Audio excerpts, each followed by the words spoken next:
ညီမနာမည်ခိုင်ဝင်းကြီးပါဒီမှာတော့ training စာမှာပေါ့နော်စစ်မှုထမ်းကတော့အခက်အခဲရှိတယ်ဒါပေမဲ့လုံးသင့်တယ်ထင်လို့ပေါ့နော်အခုရှိမှယောက်ျားတစ်ယောက်ျားပဲလုံးလို့အဆင်ပြေတော့မိန်းမတွေပါဝင်သင့်တယ်ထင်လို့ပေါ့နော်ဒီညီမတို့ရခိုင်တက်မတော်ကမိန်းမလေးအရေးရှင်းရှိရင်အုပ်ချုပ်နိုင်တယ်ပေါ့နော်ဘူရှောလုံးနိုင်တယ်အဲ့ဒီအခွင့်အရေးတွေရှိပြီးတော့မိန်းမတွေဆိုရင်လေတာဝန်ထက်ဆိုနေတဲ့ယောက်ျားတွေနဲ့ဒန်းတူအခွင့်အရေးကိုရှိတယ်အဲ့ဒါကြောင့်ပါဘလို့ရည်ချက်တွေနဲ့ဒီရခိုင်တက်မတော်လေးဝင်လာခဲ့လဲဆိုတာလေးဒါလေးရှင်းပြပြပါဟုတ်ကဲ့မတို့ကရခိုင်တက်မတော်လာတဲ့ရွေးချက်ကရခိုင်ပြည်ကကိုကကြမကိုဖန်တင်နေခေါ်ပေါ့နော်လူမျိုးတစ်မျိုးကဖိနှက်အုပ်ချုပ်ထားတာကိုမခံရှင်လို့ပေါ့နော်ကိုတက်မြေကိုလူမျိုးတွေအုပ်ချုပ်တာကိုပဲကိုလိုချင်လို့ပြောမယ်ဆိုလွတ်ခွင့်လိုချင်လို့ပေါ့နော်နိုင်ငံတကာနိုင်ငံမှာဖြစ်လူမျိုးတစ်မျိုးမှာဖြစ်ကိုပိုင်အုပ်ချုပ်ခွင့်လွတ်ခွင့်ကိုလိုချင်လို့ကျမတို့ကရခိုင်တက်မတော်လာတာပါဟုတ်ကဲ့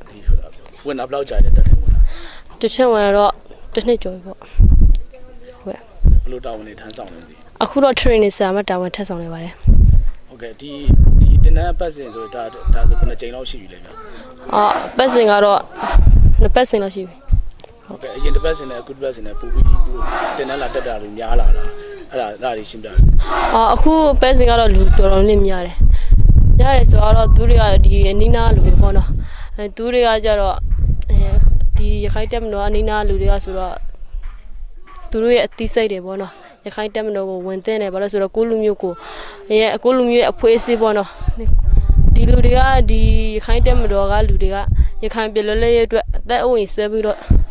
တော်လင်းလုံးနေရှင်မှာသူတွေလည်းဝင်တဲ့တယ်ထင်ပြီးတော့လာဝင်လာပါဟုတ်ကဲ့လူကြီးပုံများတယ်သူတို့လည်းရှင်းပြရပါလူကြီးကတော့များပါတယ်အရင်ထက်ပုံများအရင်ထက်တော့ပုံများပါတယ်အခုဆိုဒီတစ်ပတ်စဉ်ဆိုဒီမှာဆိုလူကြီးဘယ်လောက်လောက်ရှိလဲအရင်တစ်ပတ်စဉ်ကဘယ်လောက်လောက်ရှိလဲလူကြီးကတော့400လောက်ပေါ့နော်400လောက်ရှိပါတယ်